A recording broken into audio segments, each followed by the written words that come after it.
அந்த தவறவிட்ட இடத்தை ஆணித்தரமாக மறுபடியும் ஆணித்தரமாக இடம் பெறுகிறான்.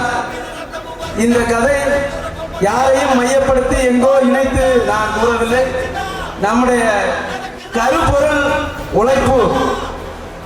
ஆம், எந்த சூழ்நிலைகளிலும் எத்தனை துன்பங்கள் வந்தாலும் தைரியத்துடனும் உறுதியுடனும் செயல்படும் போது ஒரு போர்க்காவலன் பாராட்டப்படுகின்றான், ஒரு தொண்டன் ஒரு மக்களின் தலைவராக உயர்த்தப்படுகின்றான்.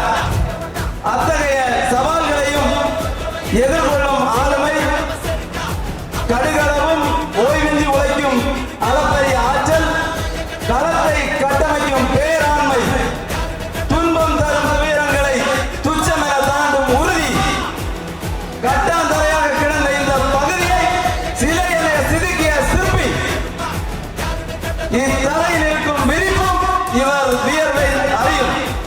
அதோ அந்த கோபத்தில் உறக்கும் கொடியும் இவரது பெருமூச்சு முகர்ந்து பேசும்.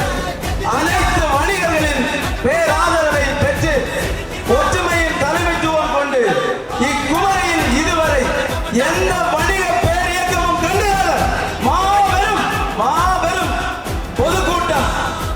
இந்த வரலாற்று சிறப்புமிக்க பொதுக்கூட்டத்தை சாத்தியப்படுத்திய எளிய